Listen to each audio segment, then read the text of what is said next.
to Welcome Jackie's Literary Corner. I am Jackie. So this is not my wrap up for May, even though May is almost over. I'm probably gonna save that for either 31st or which I'm off that day from work, or I think the next day I'm off is I don't know if it's the 1st or the 2nd of June. I would have to look and see. But so this is not. So yeah, I'll wait until then because I am still reading one more book right now. I mean, I probably won't finish it, but I mean, you never know. I got one more day off, and then I go back to work. On the okay, let's see. Today is the 28th, so I go back to work on the 30th. And so if I read a bunch of the book today and then read some more tomorrow, read a bunch of it tomorrow, I could potentially get it done before the end of the month, but I don't know though. Because once I start watching YouTube videos and watching movies and stuff, then all of a sudden that's my main priority. That's why I always need to read first before I start watching YouTube.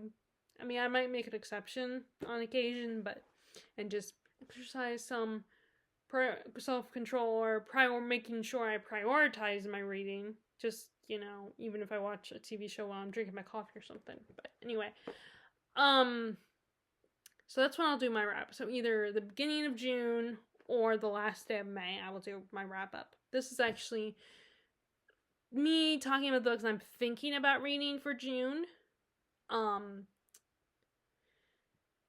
But anyway, so this is the actual book I am currently reading that I will try to get done, or at least read most of it before the end of the month. I do like the feeling of having books to take into the next month that I'm already made progress on. Because then it makes me feel like I'll finish it during the first couple days of the next month. But this is Mary Barton by Elizabeth Gaskell. The only book of Gaskell's I've read is North and South. I had watched the miniseries way before I read the book. And I finally got around to reading the book, buying and reading the book, and I absolutely loved it. And I've been meaning to read another Gaskell. The only thing about the book is that I distinctly remember that in the miniseries, the ending feels more romantic. I mean, if you've seen the miniseries and you've read the book, or you can confirm this for me or not. But I just remember the book seems like the ending isn't as romantic, and I mean it's romantic and sweet, but it's not as passionate. I should say. Is like a little more subtle. It's hard to explain without giving it away specifically what it is, but I mean I don't know, maybe I can because it's an older book. It's a classic, so it was written a century ago. But I'm trying not to. So if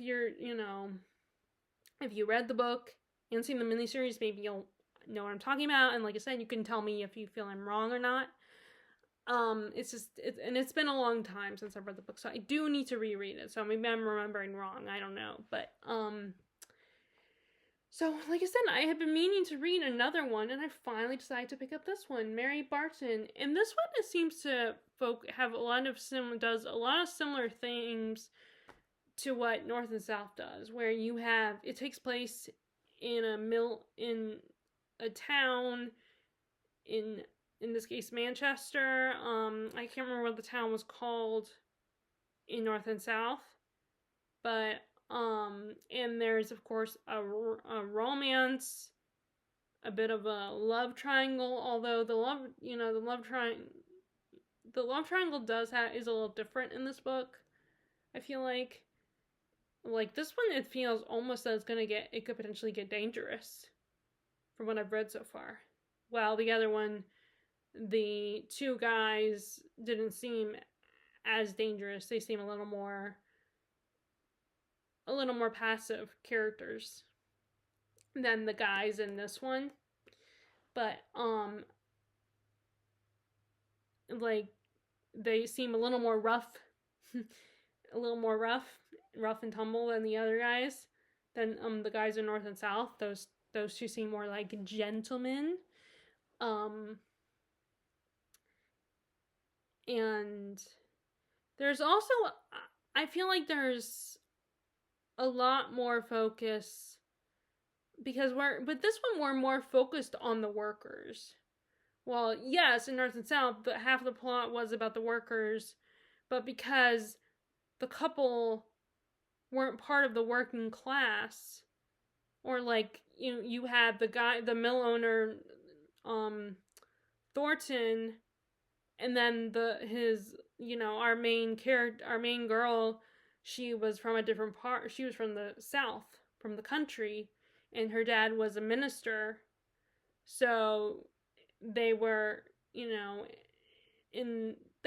were still kind. I mean, I think they would still be considered working class, but it's a different kind of working class. I mean, but it was enough for them to like care about the plight of the workers and to want to help them out. But they were also from a different environment. They were from, and that's what everyone kept reminding them, that you don't understand because you're from the country, you're from the South, where everything is simpler and not as rough, not as hard for the working class in there. I mean, although it's a different kind of hard, and it's kind of funny because in the movie adaptation North and South, the guy who played Higgins. The actor played Higgins. I cannot think of his name at the moment.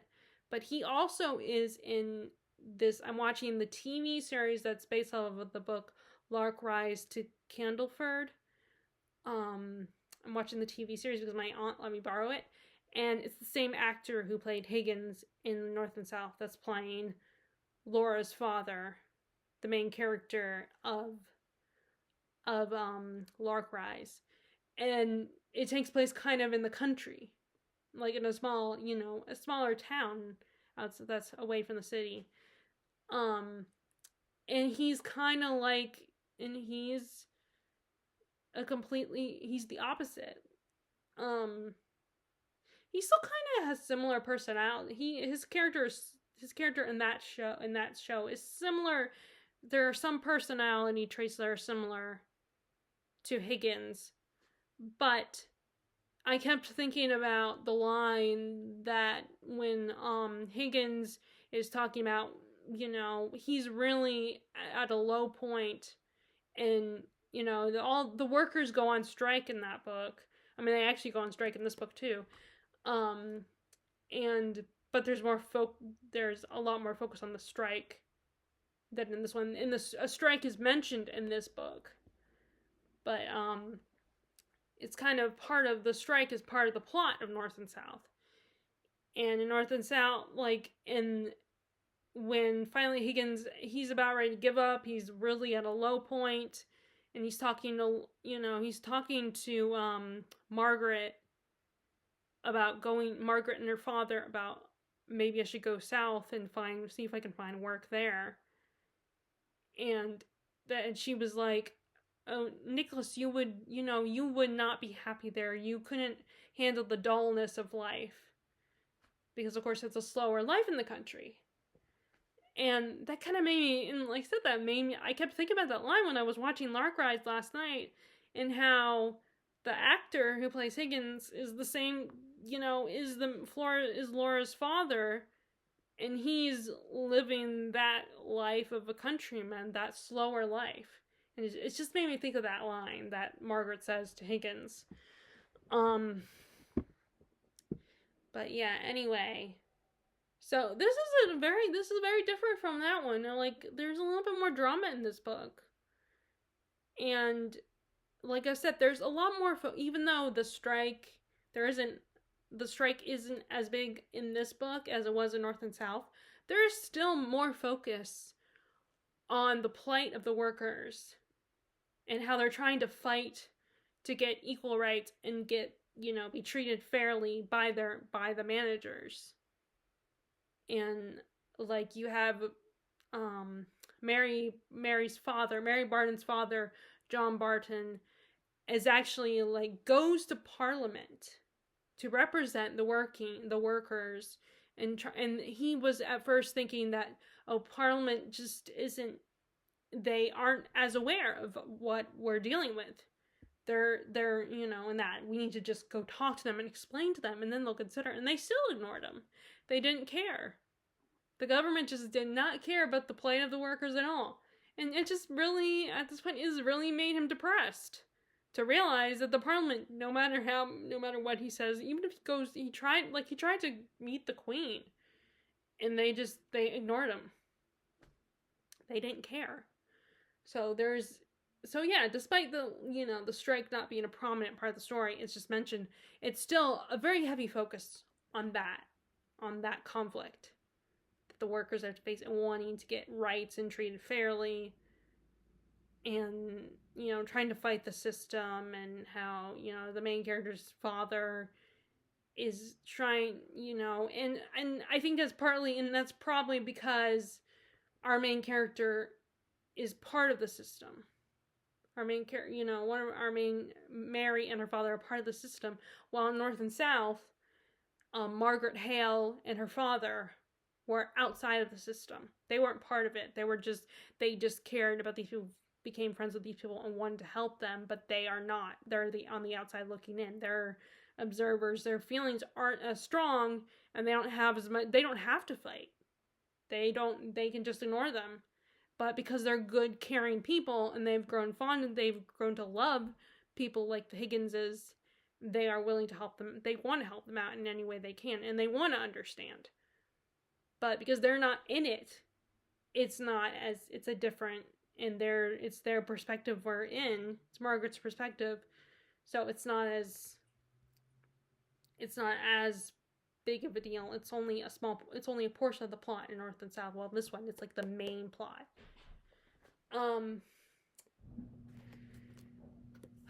But yeah, I'm enjoying this. I'm really liking it, and the romance I'm actually kind of engaged in. I do really want to know what's going to happen, because it's, like I said, it seems to be a little more dangerous in this one. Like, the love triangle seems to the two guys actually seem a threat to each other. While in North and South, the two guys, John Thornton, and I cannot remember the other guy's name, they weren't really, I feel like they weren't really a threat to each other. They weren't gonna, beat each other up or anything. Like, wow, these guys, I could see them getting to a fist fight. I mean, I can't, not just seeing, the last chapter I read, they started to get into a scuffle.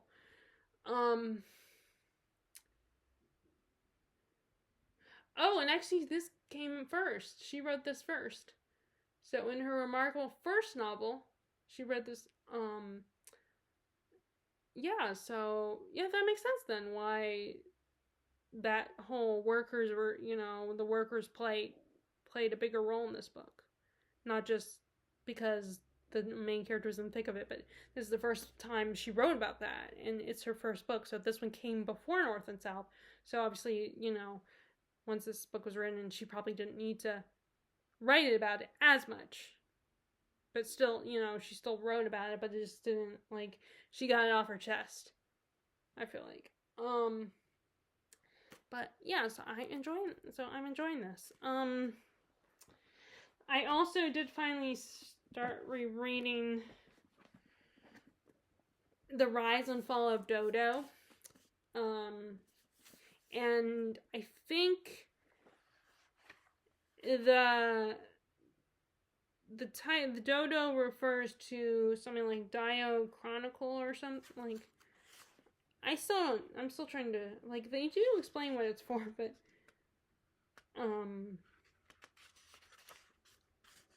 let me look and see if there's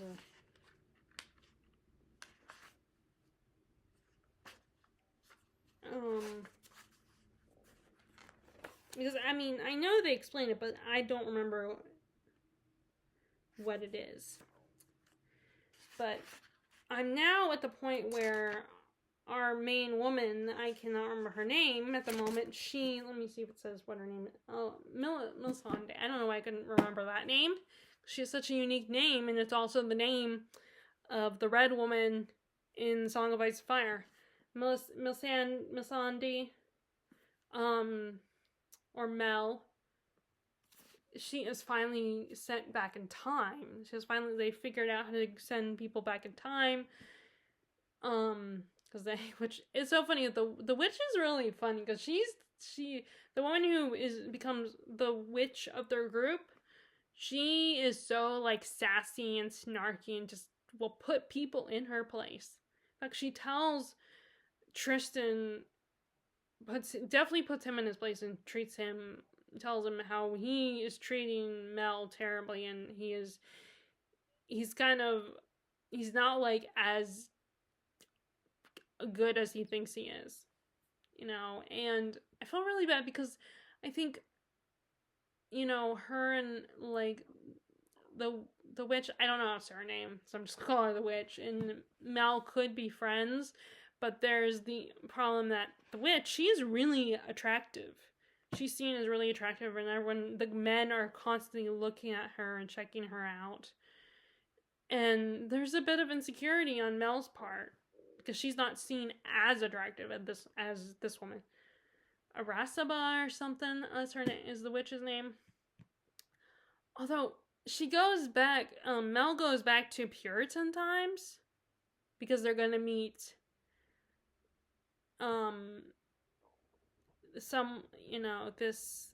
the wife of the scientist who came up with the contraption that they used to travel back in time. She has an ancestor who was a witch, and they try to meet. They go back in time to come in contact with her and everything and meet her. But anyway, so that's why they go back to the time. That's why Mel ends up back in time that she wants, specific time that she goes back to.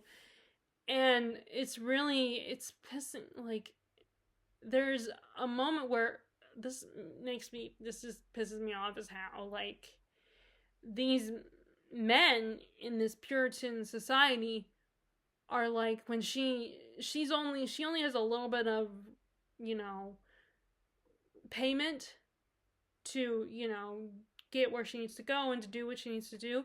So they're all like, well, you may not have money, but you have something else you can give me in return in payment. And I'm just thinking, that is sick. That is disgusting, you pigs. And it's just the way, and of course, it's like, there are still, men who are assholes and trash and will take advantage of me. I know for a fact there are still a lot of men that are like that, but it's even, I feel like even back then, at least women are fighting back now, or trying to. I mean, some of us might be too scared to fight back and still struggling, even though we have a lot more power.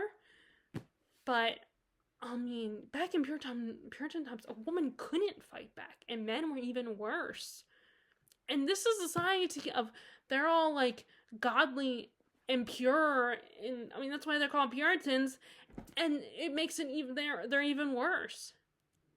They're disgusting because it's like the temptation, the fact that, I'm hiding behind the fact that I'm a Puritan, that I'm still a pig. And I will still look at a woman and be tempted. And then they're like, oh, but don't worry, no one has to know. And she, of course, because she's living in this time, she can't fight back, because it will just get her in trouble. And she already has to hide the fact that she's a witch, because, if you know your history in that time period, they were very superstitious and afraid of witches, and that's the whole Salem witch trials. In fact, I recently purchased the Scarlet Letter that I plan to read, which is set during Puritan times. And she actually makes a reference to the Scarlet Letter, because there is actually one of the males she actually she realizes that he's decent and respectful to her, and won't cross the line, and doesn't have dirty thoughts about her and everything, and isn't disgusting. He's a little more sweet and innocent. But she also, like, finds him, kind of attractive. And so she makes a reference to, oh, I'm already seeing this one guy and I want to become Hester Prynne. if you're even if you haven't read the book and you're at least familiar with it, with the plot, then you'll know what that means. But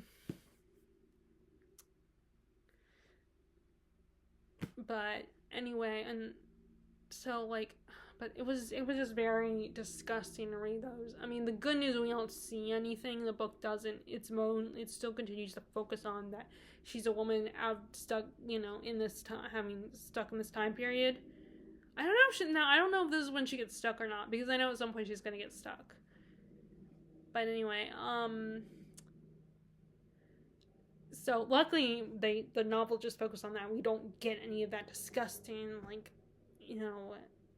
I mean, she is forced to tempt one of the men just to to give him false promises just to get away from him. But it was just those men just disgusted me. But yeah, I'm still having fun. I'm wondering. I hope this is not the time period she gets stuck in. I kept thinking about all the things she's gonna struggle with getting stuck, like, lack of the problems with hygiene she's gonna have, and the lack of technology and stuff. If this is the time period she gets stuck in, I mean, it was a long time before we had the proper hygiene and stuff to take care of all the hygienic stuff. So I would hate to, the idea of time travel is cool, but I would definitely want to travel to a more recent time period rather than, that far back. It's fun to read about, but I don't know if I would want to deal with it, if I would want to actually travel through time. I mean, as cool as it would be to go back to a time period that I've only read about and I have no way of experience what, I would almost rather have a something like in Star Trek Next Generation, that machine that they have where you can role play traveling through time and go into simulation that seems really real, but it's in the end it's not real, it's fake. If you could go back to do that so you can experience the time period without actually experiencing it, that's as close as I want to get, because some of that time period some of the time period I would not want to, and I don't know if I would want to travel to the future either, because I would be very apprehensive of what's going to happen in the future and seeing my loved ones being like my parents, my sister, my friends, the friends I made over the year, finding out that they're gone because of travel. So I traveled into the future. I do not like the time machine. And I'm referring to the 2003 one because I have not seen the original one that came out probably in the 70s. I think there was a time machine adaptation, but the 2003, I think it was 2003 when it came out. That made me sad, because even though he was content with his life, the idea, especially because in the plot of that adaptation, he's trying to bring back his wife. He's trying to stop her from getting killed. His wife or fiance, actually his, I think, fiance, the conflict, he's trying to stop her from getting killed, and that's why he puts into full gear the whole time machine project, and he travels through time, and then realizing that his loved ones, and it kind of makes me sad that the people he cares about are gone, that he will never see them again. Unless he, fixes his time machine and travels back again. Although I think his time machine gets destroyed. And he accepts that. He's content with his life now. He's happy with it, but still, it still makes it sad, especially because you see at the end what's going on with his friend. His friend, and it just thinking about it gives me feelings of sadness of how that story ends. Now, the book is that adaptation is very different. I should look up, reviews for adaptation of Time Machine, because I would be curious what other people thought, because I'm pretty sure that adaptation is very different from the book. Like I said, the motivation I think is very different. But anyway, so yeah, it's fun to read about time travel, but I don't know if I would want to do it myself. I mean, sometimes it's fun to fantasize about it, and talk about a time period I would love to travel back to, but in reality, I don't know if I want to do it, because you could die, or like you'll realize there's things that you'll be missing out on, like that you won't have access to depending on where you travel to. But anyway, so I got back to this. I'll probably read a little bit more of this. I might read a little bit more later this evening before I go to bed. But I do want to watch The Librarians, and actually my dad started watching I keep going to say This Is Us, but The Last of Us. And of course, that's a short season, and I haven't even started watching season 2. And I don't like it when they get ahead, when my parents and I are watching something, and then they get ahead of me. Like, at least with Song of Ice and Fire, and like Game of Thrones, and the House of the Dragon, we were watching it together. But I opted not to, in the case of Shameless, we weren't watching it together because I just didn't feel comfortable watching that show with them. So, and I had started rewatching it at a different time than they did, so they got ahead of me. And then, my dad finally started watching the Last of Us, because I think he was having a hard time with, he was like, he wasn't ready to watch something like The Last of Us, an end of the world, a zombie virus kills half the human population. Well, I guess, would you call it a zombie virus? Because they're not like zombies like in The Walking Dead type. Or maybe they are, I don't know. I mean, to be fair, I have not really watched The Walking Dead. I've only seen just clips and stuff. So I don't know if they consider zombies. This is easier for me to call them zombies. But, like, he had started watching this, so I'm way ahead of him, but like, there's the season, there's not that many episodes in season 1, and I don't know if season 2, I cannot remember if, like, with season 1, because the show had already been on, I think, and I hadn't started, I might have, when it premiered, I might have started watching it at the same time, but either way, I don't remember if they would show one episode per week, or if they would put all the episodes. I don't remember, but either way, he might get ahead of me, and I don't, so I gotta watch that. And then The Librarians, the next chapter, that I want to watch that, and because it came on like at 11 p.m. and I was not going to stay up until midnight to watch it, because I like to read before I go to bed. So even if I do end up staying up late, it's because I'm in bed reading. And I always get up every morning at 7, so which I was really annoyed that it wouldn't be coming on until 11, and so I set it up, put it in my library so it would record every episode. But yeah, it was because there was a basketball game on that channel right before it, so, and I don't care about basketball. I know other people do, of course, but it didn't make it any less annoying, even though I understand. But yeah, so I have all that. And then, like I said, and, I mentioned that I'm watching Laura Cries The Candleford.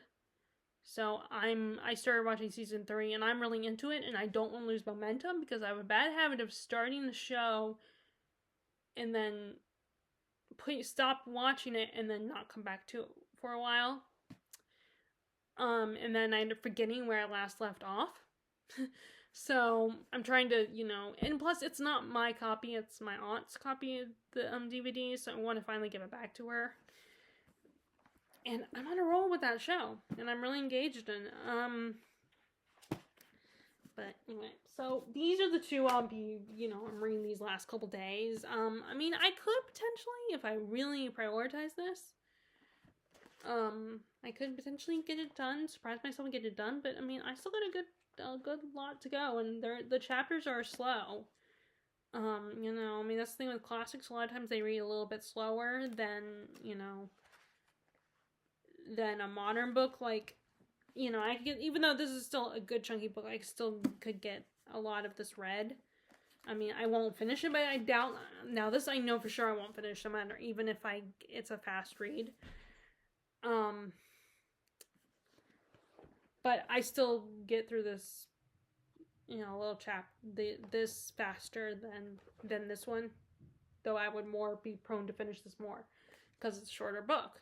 So I don't know if that makes any sense, but so these are the ones I'm reading currently up till the end of the month, these last couple days. So what I'm currently reading, so these are some of the books I'm thinking about, but then this might change. Well, first we have, so this is one of the books that my aunt gave me to borrow. I mean, I don't know if she actually wants that. I think this was a book she was getting rid of, but I'll probably, when I'm done reading, I'll text her and ask her if she wants it back, or can I donate it. This is, I'm sure everyone's familiar with it, where the Crawdads Sing. They did make an adaptation of this. And I know there are some things about it that people don't love, but like there was talk about this. It's interesting how there are just certain books you know are going to be talked about, and not just in a positive way, but in a negative way. Like a lot of times with these book club books, celebrity book clubs, and maybe that's part of the reason that they become celebrity favorite books, and then, you know, they become part of their book club. So it's almost this domino effect of when a book becomes that, and all of a sudden, like, people are going to scrutinize it a little bit.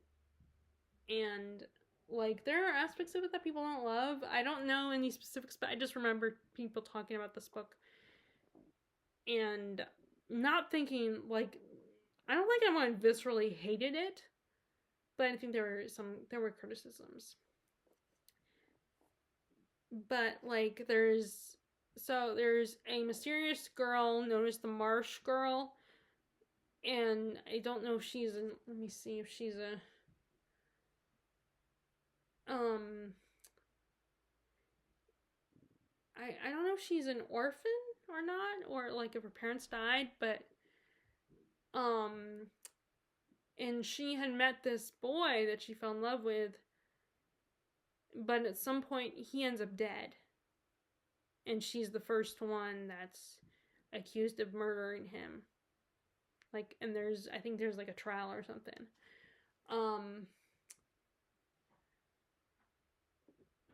But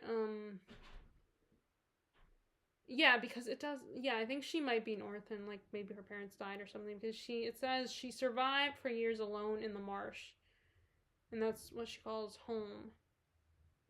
And her only friends are the gulls and lessons in the sand. That's what the description says.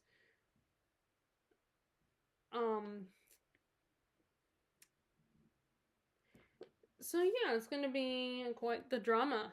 It's probably gonna be a sad book too. But my aunt said it was good, and I'm gonna try it.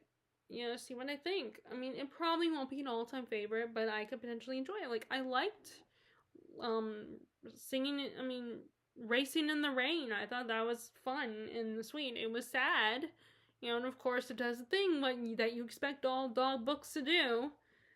But it was charming. It was a cute story. I liked it. You know, I had a good time with that one. I mean, I had fun. It was kind of a nice, quick read. Thanks. But anyway, this one might be a little slower.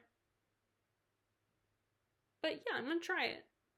And I think it'll be great for the summer. And I don't know why the screen is blurring all of a sudden. Like, maybe because my screen is dirty and I need to wipe it down, but it looks a little blurry. Sorry, but I don't know if you guys can tell, or maybe it's only on my end. I don't know. But anyway, so I'm going to read that one. And I think summer is the perfect time to read this book. Next, okay, this is going to be my next Kurt Vonnegut.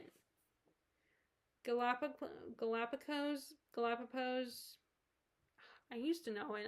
I'm gonna have to Google it again on how to pronounce this. Galapagos. Um, and okay, so Galapagos Galapagos takes the reader back 1 million years to AD 1986. A simple vacation cruise suddenly becomes an evolutionary journey. Thanks to an apocalypse, a small group of survivors stranded on the Galapagos Islands are about to become the progenitors of a brave, new, and totally different human race in this imitable novel. So it's a satire, which I think that's kind of, he's a satirist, Kurt Vonnegut. And I think I'm guessing it takes place in the future. And these people are allowed to, or like, maybe it's a dual timeline. I don't know, I'm kind of curious why it says, or refers to 1 million years to AD 1986.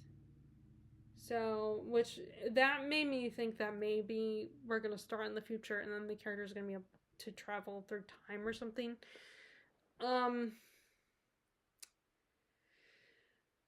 yeah, I'm excited to read my next Kurt Vonnegut book because I really loved Player Piano. I thought that was really good. And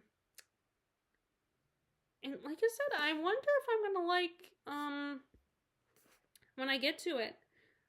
I wonder if I'm gonna like Slaughterhouse-5. I wonder how I'm gonna feel about that one. Because like I said, I remember when I first talked about wanting to try Vonnegut, I remember being told that I wouldn't like Slaughterhouse-5. So I ended up getting, donating it at some point. So this is, so I'm gonna read this one. And like I said, I think at some point I want to buy Bluebeard next. That's for my next Vonnegut. But anyway, so these ones, these might be a possibility. I'm gonna put those there. Next, The Star in the Strange Moon. So I don't know why, but I guess because it refers to going to the movie, refer to movies, and I think going to the movies is kind of, I mean, you can go to the movies anytime you want, but I feel like it's almost like a summer kind of plot. I don't know. Plots have to do with the movies and stuff, filmmaking. This one I definitely know is that there's time travel involved, or and how this, let me see if I can remember what it says without actually having to read it. But so you have a timeline in 1968 where this woman who wants to be an actress, she's losing her popularity and becoming obscure, and she becomes part of a film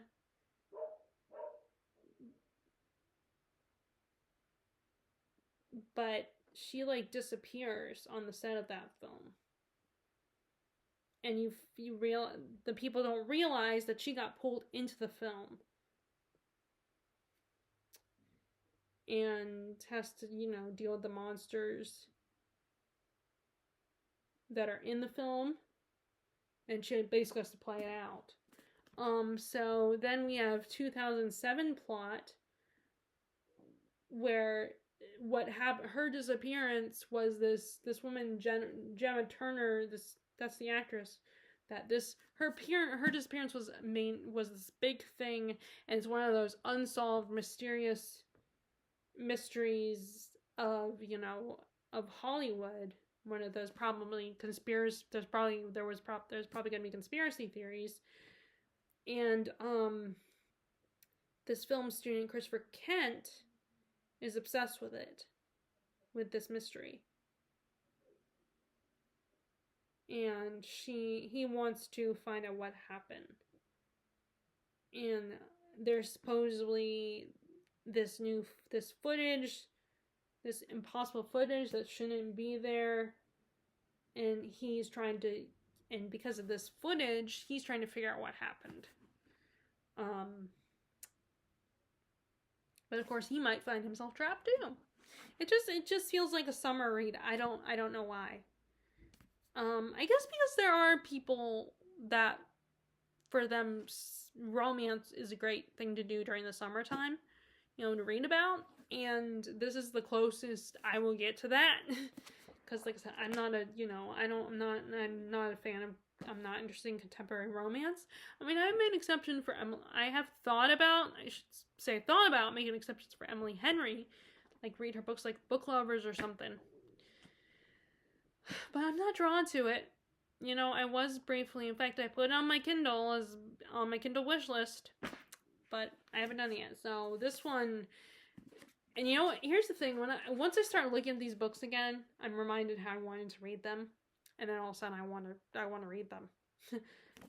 So right now, as I'm looking at this book, I want to read it like now. But I guess. So she's also the author of A Witch in Time and The Ladies of the Secret Circus. Now, I don't know. Let me look at I wonder if this was like her first book or her newest book. I mean, I remember A Witch in Time and people talking about it. Actually, yeah, so this is her most recent book. So, because I remember A Witch in Time when that came out, people talking about that one. Now, I haven't heard anything about The Ladies of the Circus, or but I might check out A Witch in Time. I mean, I really do need to start going to the actual the physical library again, but it's just very hard because I'm just thinking about all my own books that I read, and I'm like, okay, I need to prioritize those, so, and I'm like, and I don't know if I will ever, read and feel like I've read enough books for my own collection, because I'm going to keep buying them. And also, I don't know if, I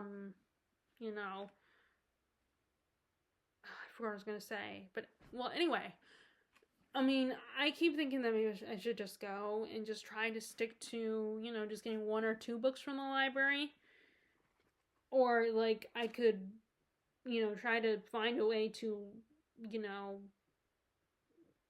like, narrow this down. I mean, I gotta narrow this down either way, because I grabbed quite a few off my shelf. But anyway, so there's that one. Okay, and then we have, so this author, so this one, I have Beautiful Little Fools by Gillian Cantor. And either a year ago or a couple years ago,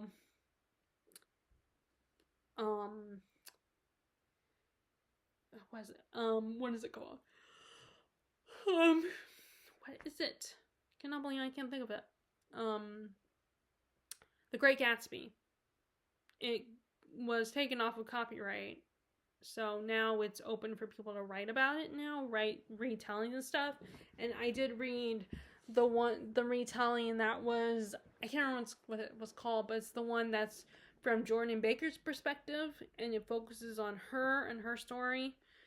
Well, this one is from the perspective of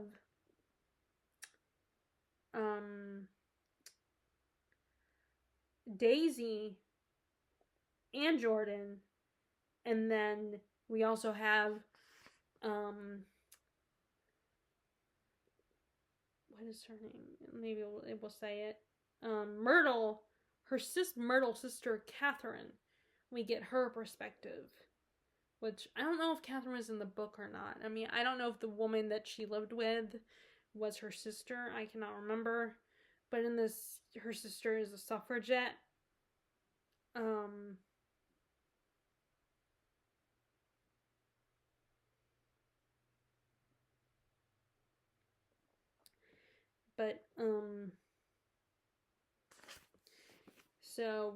So we still get Jordan Baker's perspective, but we also get 2 other women's perspective. We get Myrtle's sister, and we get Daisy's point of view. And I don't know why, but Fitzgerald feels like a summer author. or it's good for the summer. And maybe it's because of the plots is very fast paced and fun, playful and stuff like that. And I feel like it's the type, you know, that's the kind of plot that feels very summery.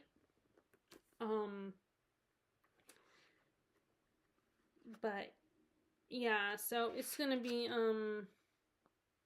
so yeah, she's a best-selling author. It's always weird whenever I read it says best-selling author, and then this is the first time I've seen their name on a book. But then again, I don't know. I mean, maybe they are, and I just, I don't follow people on BookTube that follow them, but who read their books. But anyway, I'm excited to read this one as well. So these two. Now it's funny that this one, I don't know if I got this one at Books A Million in the bargain bin, the clearance bin, or if I got this one at Givens. I cannot remember. But I know that I saw it at both places, I think. So I might have gotten it at Books A Million because if it was in the bargain bin, or I don't know, I might not have. I might have saw it. Actually, I might have seen it at Givens Bookshop. And it would be even cheaper at Givens because even at Books A Million, it's still a little bit more than $5, which is still a good price. I mean, but it was $4. It would be $4 at Givens. Okay, so these two are definites. And then we have, I keep picking up this book and saying, I'm gonna read it, and I don't. And that is The Alloy of Law by Brandon Sanderson. This is his second Mistborn series.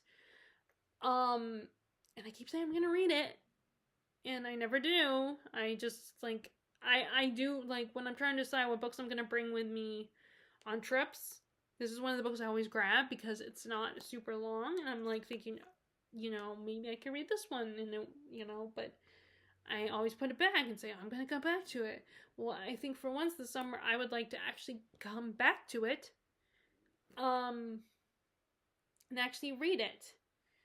But this is kind of in a world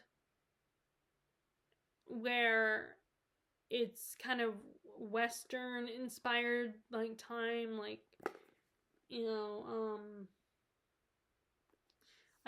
the impression I've got is that Brandon Sanderson, each of the Mistborn series are going to be kind of in a different time in history of this world. And it's going to be inspired by our history. And so this one is kind of Western style. So you get pistols and stuff like that in the story. Which I think is an interesting idea considering the whole magic system in this world is, working with metals.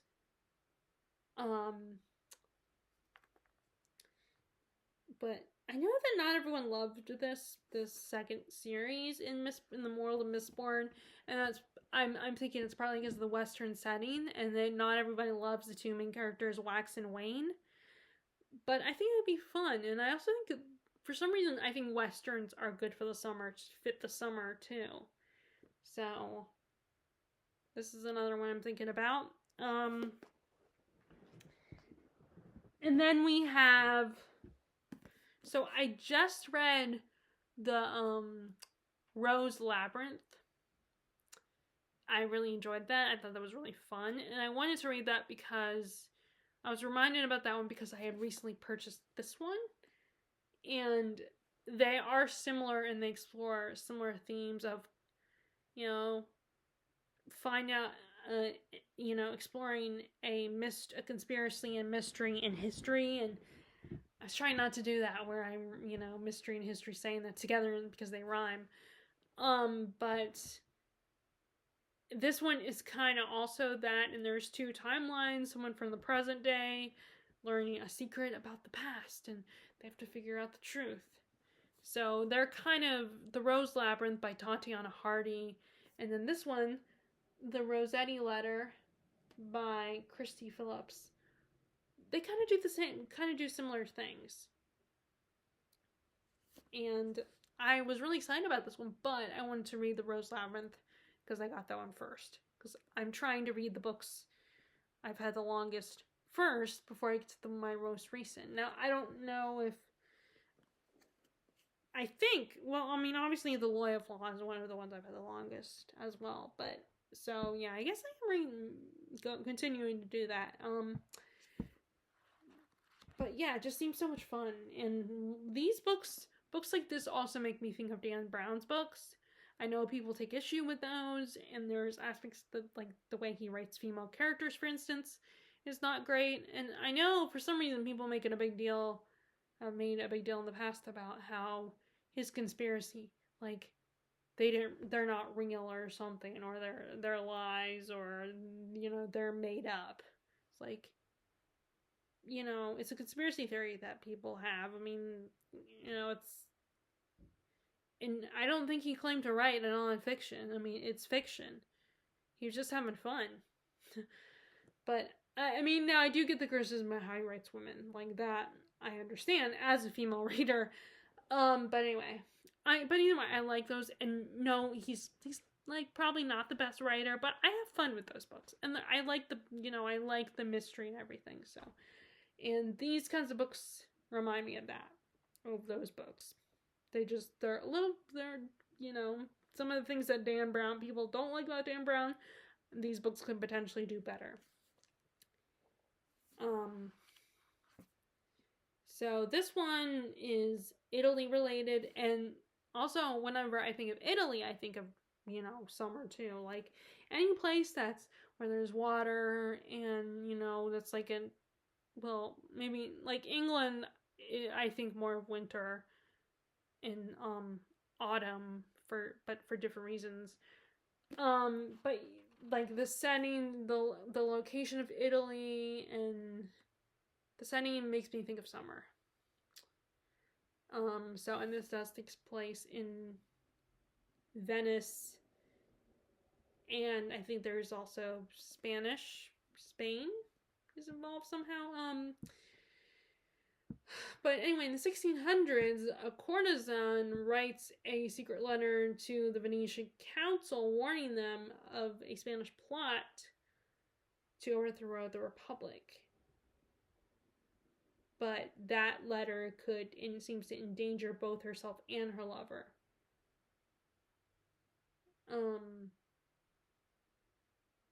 And then there is a present day plot, which I don't know what the present day for this book is. It would depend on the copyright of this book. A PhD candidate, Claire Donovan,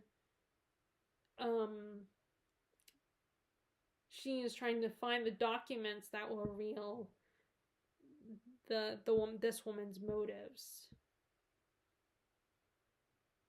And I guess the last thing said, she too falls in love with under the city's spell. Also, it kind of made me think of the fact that she's a PhD student. Made me think of Diana Bishop from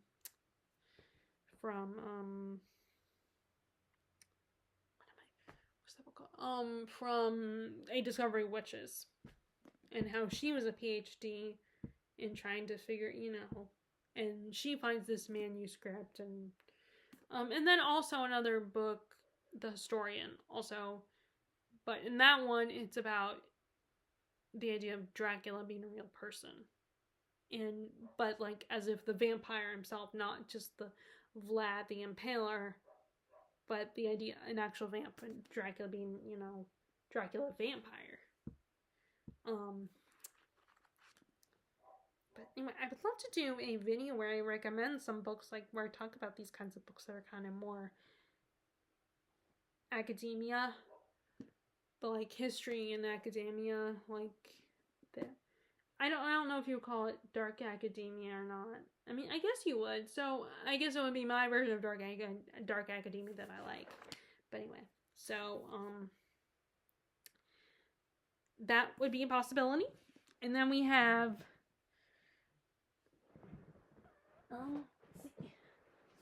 next we have, so this is one of Terry's gifts for, I think it was Christmas that she got this for me.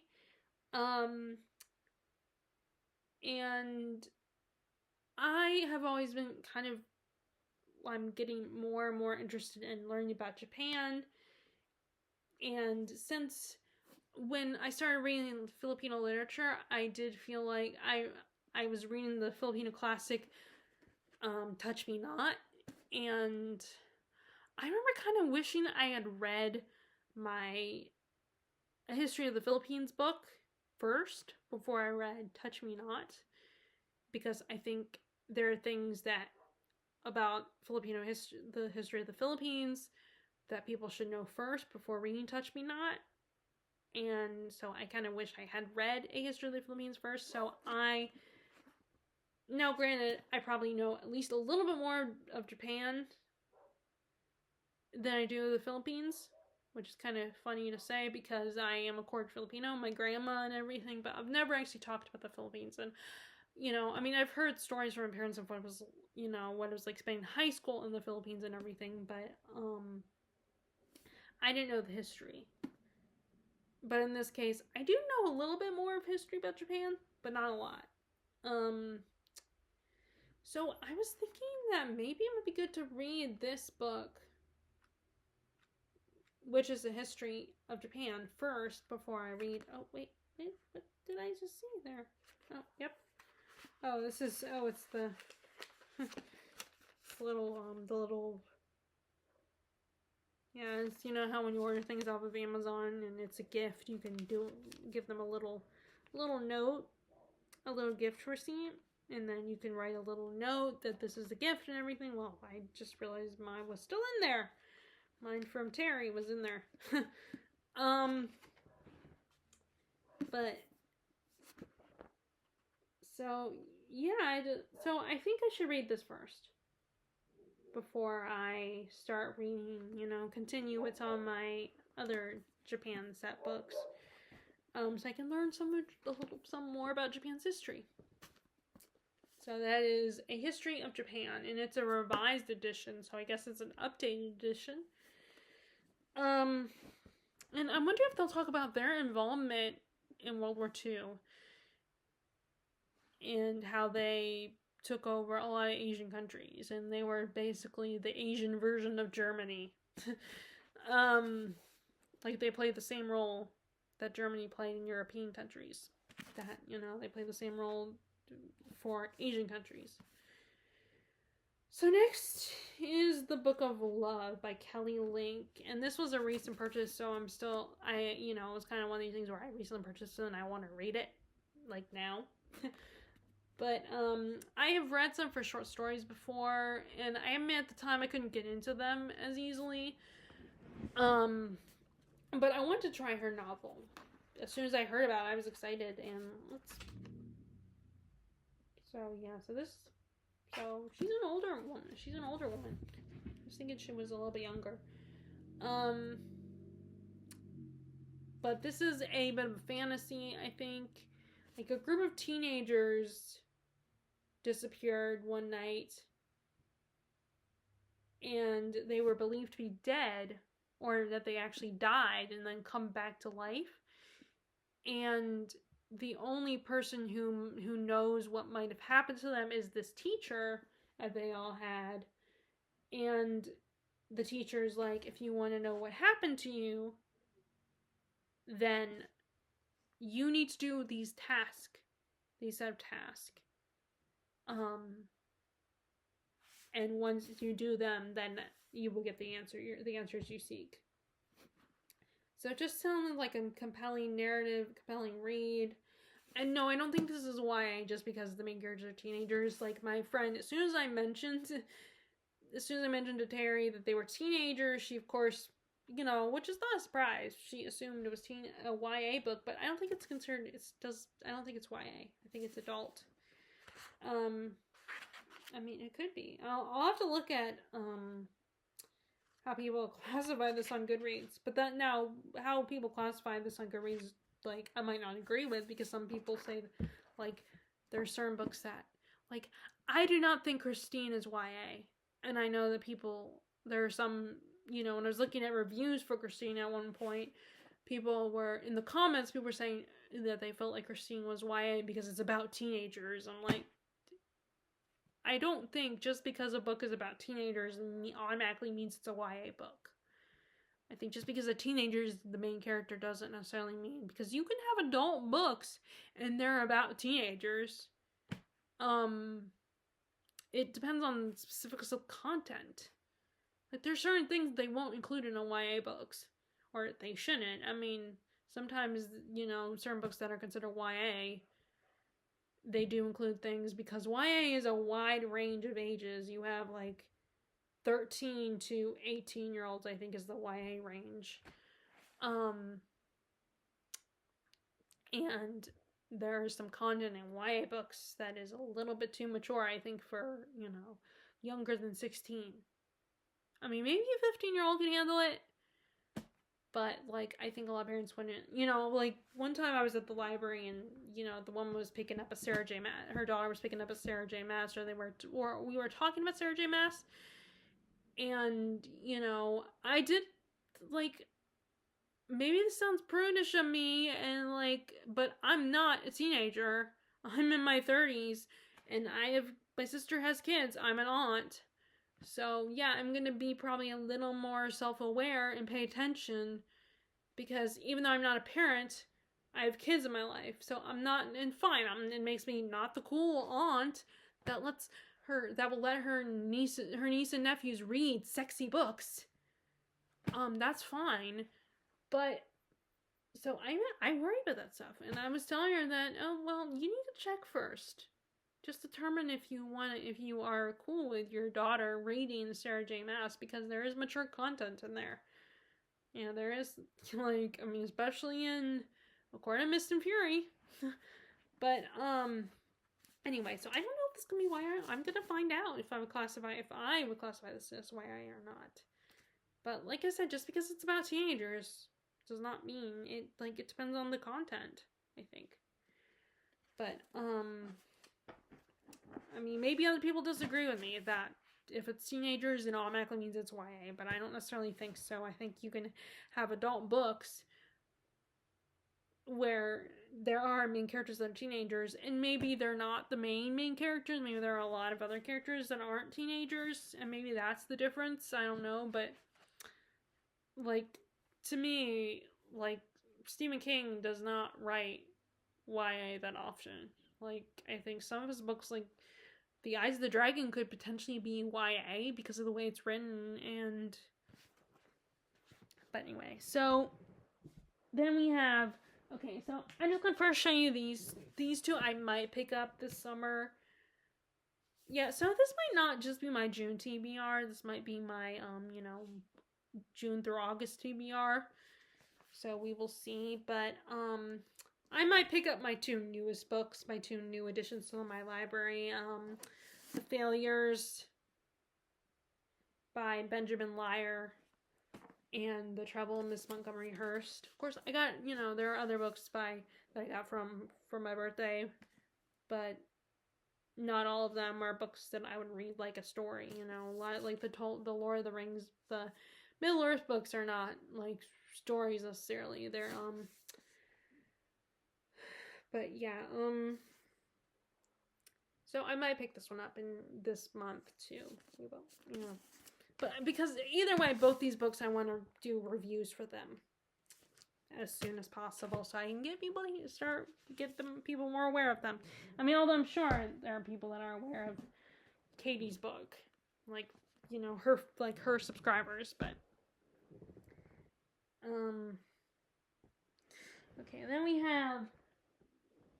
So I did want to do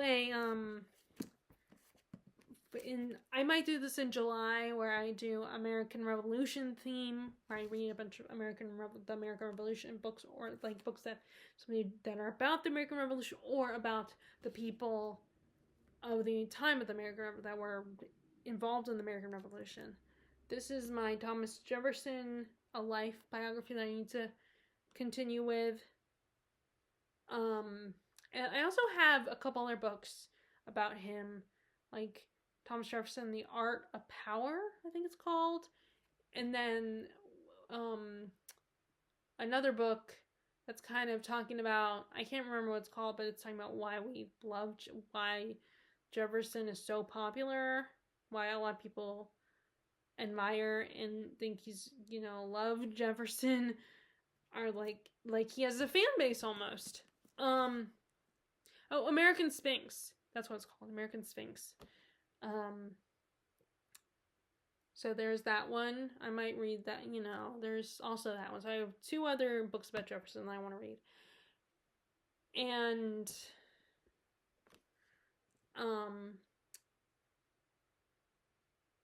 but yeah, this is Jefferson's biography. I want to get back to this one, so I might read this. Start reading this in June. But I have quite a few books that I've grabbed off my shelf that are chunkier books. I mean, that's another thing I should do. I should divide these up into piles where I have the chunky books and then the not so chunky books. But anyway, but it's so much easy to say that I'm gonna do that, and then I stare at my books forever and just cannot narrow it down. But anyway, so I want to get back to this one, this biography on Jefferson. And then we have, I also have this biography on Abigail Adams. And I've collected a few books that are about the family. I did buy the Samuel Adams book, a book about him, and then a book about their family. It's the Adams family, and then they're the first American dynasty, which makes me think of that song, that Taylor Swift song, Great American Dynasty. And also actually that book also makes me think of some other books like Rebecca, for instance, that song. But anyway, so this is her biography, but I kind of wanted to read the Jefferson book first because I had already started that one and then come back to this one. So I might read these in July.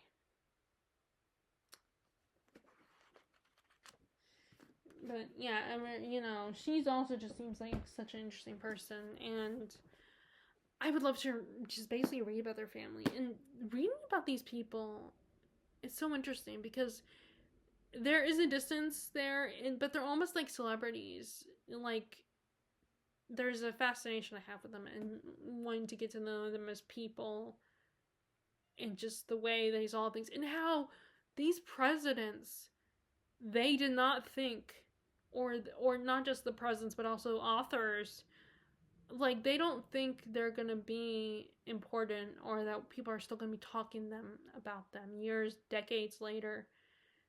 Like, Adams thought that people would talk more about Franklin and Jefferson more than they would talk about him.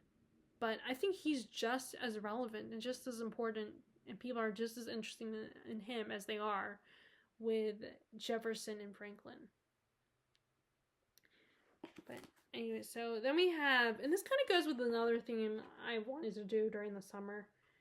I have The Wager by David Grann. And I have quite a few books that have to do with, the ocean and ships and stuff. And I also have Lutetia.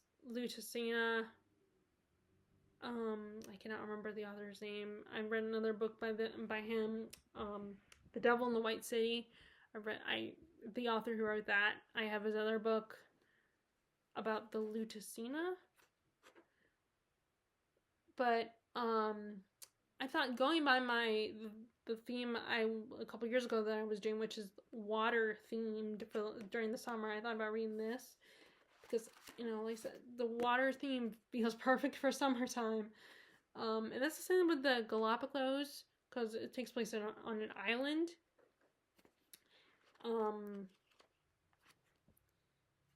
So I thought this would be really fun to read as well during the summer, a possibility. This is kind of, I don't know if you consider it true crime or not, but it is nonfiction that reads like a narrative. And that's how I feel true crime is.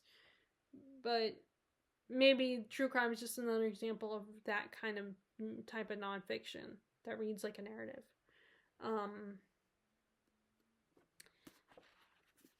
But yeah, so, and this is one of those recent purchases that I got a couple months ago, so I want to, I'm excited to read about this particular event. And which reminds me also some of the other ones. Priority of the Orange Tree, I want to read this summer as well. I forgot to grab it, but that's another possibility. And there was one more book that I didn't grab that I don't have here. But I can't remember what it was. Anyway, so then we have, I remember earlier I mentioned Westerns feel like summer reads. Well, I also grabbed Larry McMurtry's Lonesome Dove. And I recently actually watched a video last night where they talked about Larry McMurtry, and this is a book that they've heard about. It's Kristen and Maddie, I think, is their channel. They're actually they're one of those channels that does like radio stuff as well, but they also have a YouTube channel. But they were talking about this book, and they did not know that this was a series. And actually, I did not know until Mike from Mike's Book Reviews talked about that it's a series. And that he wanted to read it. So, read the whole series. So, yeah, to me, again, because Westerns feel like summer reads to me. So, I'm also gonna, this is also a possibility as well. And this is these two guys, these group of guys, these cattle drivers are just doing a cattle drive. And, how the world has changed on them and has moved on and stuff like that. So, and I hear this is a lot of great character work. And, I think it's, makes you think of Stephen King, who is really great with characters as well. Even characters, like, he brings almost every character to life. And I feel like this Larry McMurtry, from when I've heard about Lonesome Dove and Larry McMurtry, I think he also does a good job with that. So, this is a possibility. Okay, so this next one is going along with my Filipino literature reading, which is Elucistrado by Miguel Shijiko. I don't know how to say that. And actually, this book says it right here. It is the winner of the Man Asian Literary Prize. So they have in the Philippines have their own literary prize, which I think is really great. And I should follow that prize. Yeah, I should look up that prize and follow it, because, like, I've always thought about following book prizes. And, the problem is, will that be translated? The only thing is, I'm wondering if those books will be translated into English. Because, I don't know, if they become a prize winner, does that mean people will think they're worth translating and bringing to America? I will have to look that up, but I should follow that prize and see if I can, and see if the books on those books are ever translated to English. Because a lot, that would almost be the perfect prize for me to follow. Because I've been intrigued by the people who follow book prizes. And even though you think prizes like the Hugo Awards would interest me, when the Hugo Awards controversy happened, and I'm like, maybe I don't want to get involved with that. Because I would have mixed feelings.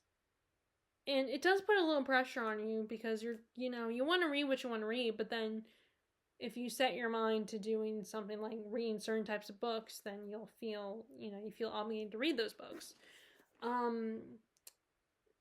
But yeah, it might be worth checking out and see if the books that are on there that are part of that prize list are books that, get translated.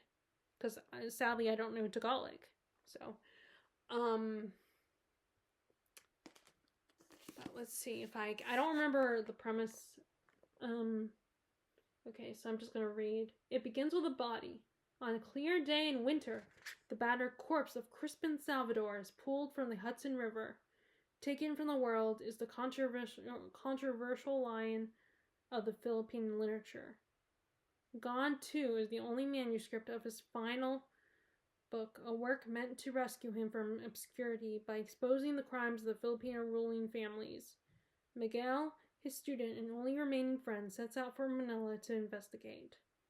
To understand the death, Miguel secures his teacher's scours his teacher's life, piecing together Salvador's story through his poetry, interviews, novels, polemics, and memoirs. The result is a rich, dramatic family saga of 4 generations tracing 150 years of Philippine history, forged under the Spanish, the Americans, and the Filipinos themselves. Finally, we are surprised to learn that this story belongs to Miguel as much as to his lost mentor, and we are treated to an unhindered view of society caught between reckless decay and hopeful progress. So, yeah. So I remember reading that description the first time and just being really excited about it. But so this is one I feel like I should read right now.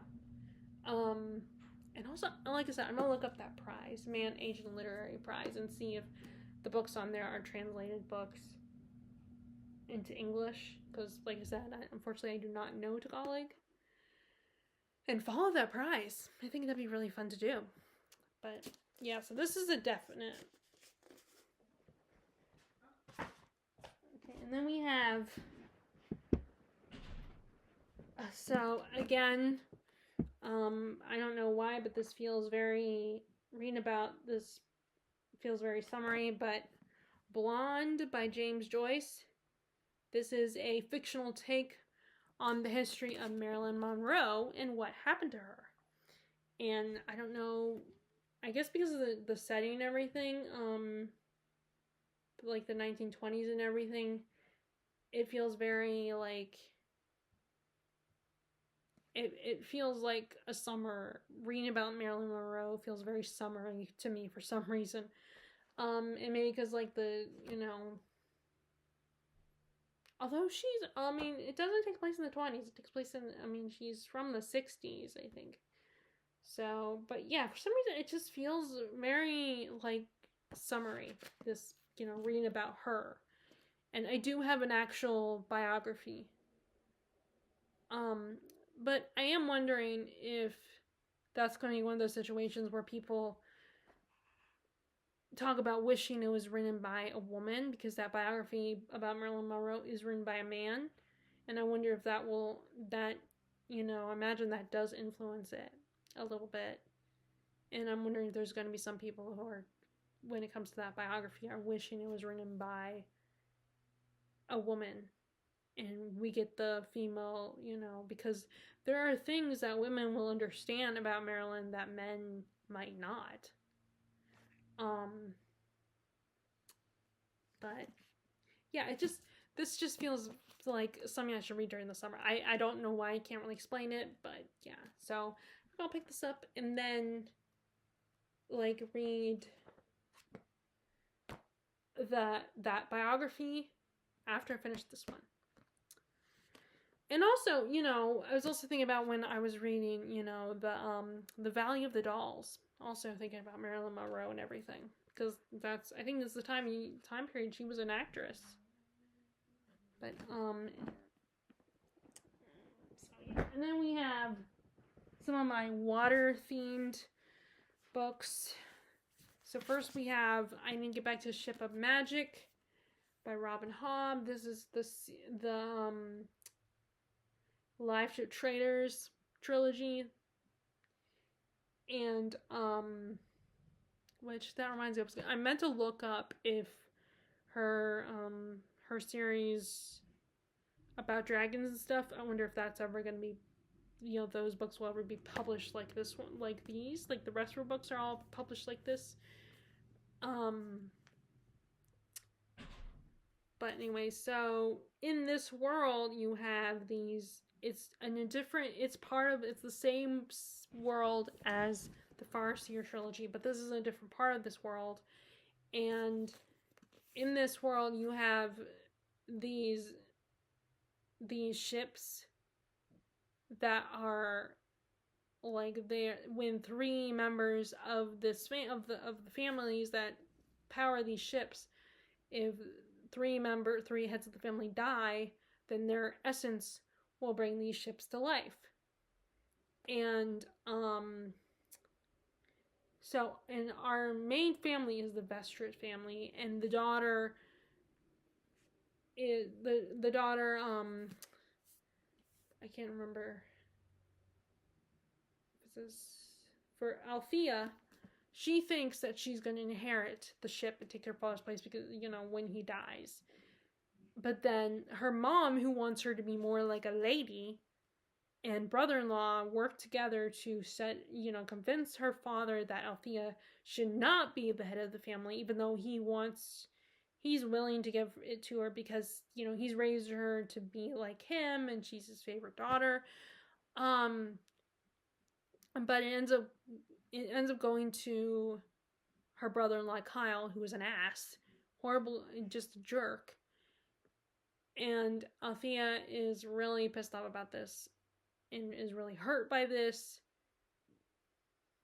And then we have the other plot line where there's this pirate whose name I do not remember, Kenneth, who wants to steal a live ship.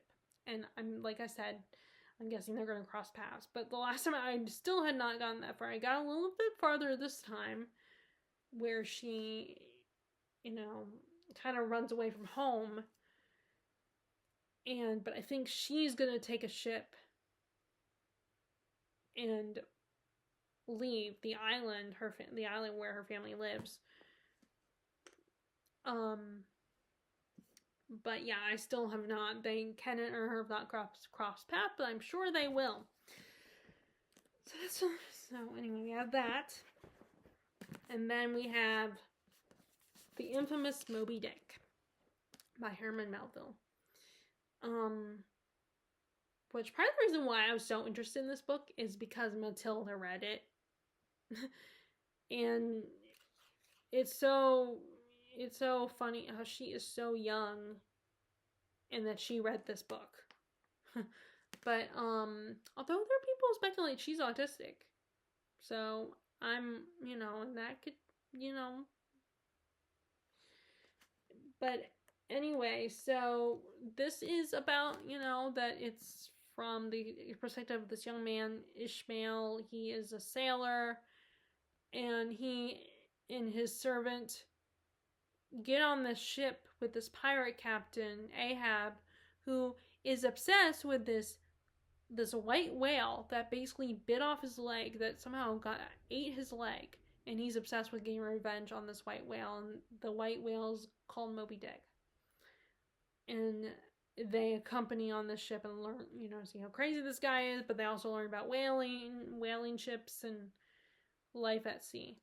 I don't remember what I've read so far. It's not that hard of a read. I mean, it's just that there's a lot of parts that could potentially be boring if you're not interested in detailed descriptions about the life of whaling.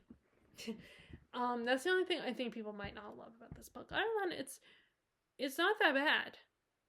It's kind of fun, and I mean, yeah, it can be tedious, but I remember enjoying it so far. And maybe it's partly because, a booktuber that I like that sadly is, no longer with us, Jennifer Brooks, really enjoyed it.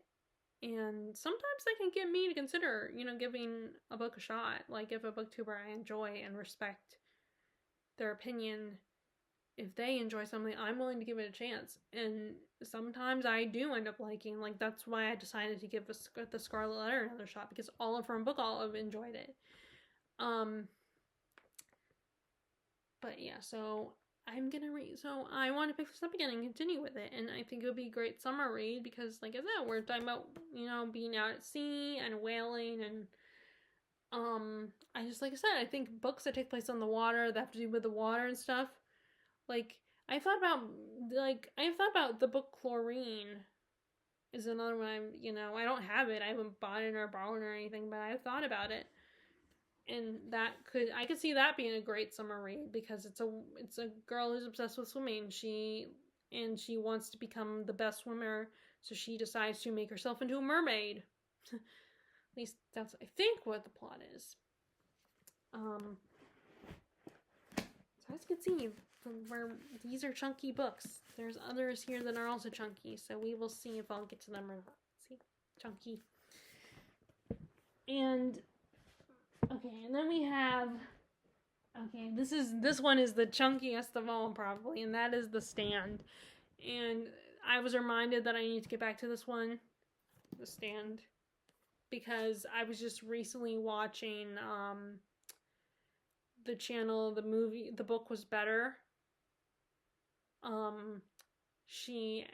was watching her video on The Shining, and that she recently uploaded. She had already done The Shining before, comparing the book and movie, but she lost some footage in that for some reason, so she redid it a couple days ago, and so I watched her video, her redo of it. I didn't even see the first one, her first version, because I hadn't discovered her channel yet. And then for some reason, it just reminded me of this particular Stephen King book that I want to get back to, and that is The Stand. And maybe because it's about, and maybe it's also because I'm watching, I was thinking about The Last of Us, and it's kind of about similar things where you have, like, half the population is killed by something, and so people are trying to survive in this world. And in this case, you have the two groups. You have the followers of this woman who's a healer, and then you have the followers of the Man in Black. And yes, it's the same one, Randall Flagg. And there's going to be an all-out battle where they come together, I think, where they have to fight each other. But and the problem is that it's one of his chunkier books. I don't know if it's longer than it or not, but I know it's going to take me a long time to read, so. But yeah, I've been meaning to come back to this book, so maybe I should do that. I mean, the problem is I've already, I have Wizard and Glass to come back to, and then I have, I did start The Talisman, and I don't want to buy the house, the Black House until I get back to The Talisman and read that one. So it's very, I have a lot of Stephen King's books that I've started, and I'm in the middle of I need to get back to. I mean, that's why I read Dead Zone and Christine, even though they were recent purchases, because they're some of his shorter works. And that's not saying much, because most of his short, most books are super long. But yeah, there's The Stand. I was thinking about that one. And then we have, okay, I'll show you 3 more books that I'm thinking about. Okay, so these next 2 are some of my shortest books I have on here that are possibilities. First, we have The Liar by Martin A. Hansen. This is one of those New York Review. What's the B stand for? I always forget what the. Let me see. What is the? Let me see. New York Review books. So it's one of they publish obscure classics that people have forgotten about. So this is I think a World War II book.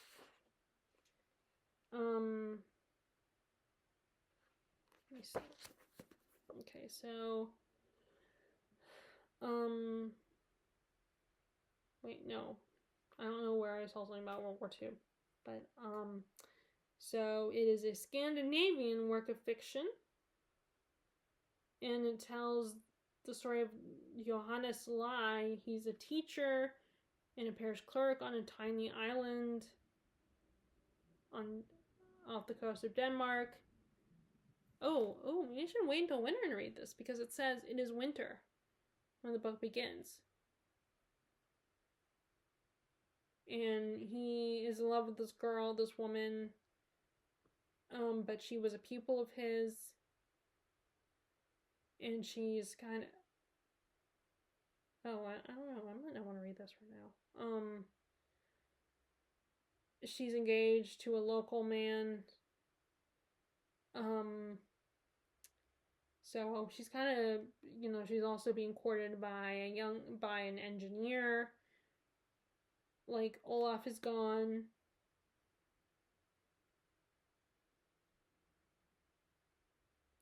And these are basically told from his diary. So it's a woman who's got a lot of guys checking. It's, from the diary of a man watching a woman who's got has quite a few guys looking at her. So I don't know. I don't know. I might read it anyway. Even though it says it takes place in the winter time. It just starts in the winter time, so, we will see. But it's one of my shorter works, so on my shelf. And then we have, so, you guys know I had, got from Gibbons a retelling of Ramayana, a modern retelling. So I finally wanted to see if I could get a version of the original story. So I ordered this one, which this is a kind of condensed version, a prose version, based on this, about Ramayana. Although I did look at some people's reviews and they said this was probably not the best version to look at, because if you really want to get the full story, and I guess Project Gutenberg online has a version where, you have the whole story. But I'll stick with this one for now, just to get a basic version of the story. And then maybe one day I'll read one, but either way, I like to read this one before I read that other retelling. And then I'll read that one at some point. The retelling after I read this one. Because this is probably the closest, without reading the one online, this is probably the closest I'll get to the original story. Because I'm sure the original epic poem is super long, and maybe it's multiple volumes, I don't know, but that's Ramayana. The Ramayana.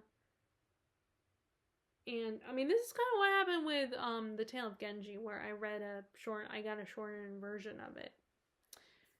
And then in the end, I did decide that I wasn't as interested in that one, and it was just okay. But this is translated by R.K. Narayan. But anyway, it'll be good. I feel like it'll be good enough for me. And then last but not least, this is one of the ones that I grabbed this one because this is one of these things where, like, these, at the time when I bought it, it sounded intriguing, but I haven't been drawn to it lately. And I know a lot of people say that if you're not drawn to something, if you don't feel a desire to read it, then maybe you don't need it on your shelf. Maybe you've changed your mind about it. But I want to give it a shot because, but then this is a family saga. And also, it would really go great with this one because it's this. But these two would go good together because this is the same setting. But it's a Norwegian family is kind of struggling to live, and it's basically a family saga. So yeah, it might. These are the same setting, so I didn't even think about that when I grabbed them. So yeah, this might be perfect to read together. But yeah. So those are all the books that I am thinking about reading. As always, if you guys have a TBR, I'd be curious what it is. Are there any books you're thinking about reading? Or do you have a TBR, like a specific books you're going to read? Or, or are there just books that you're thinking about reading, but you're not sure if they will be the ones you'll read? I would love to know the answer to those questions. And, I hope you are, I hope you have a great, reading summer. All right. Bye.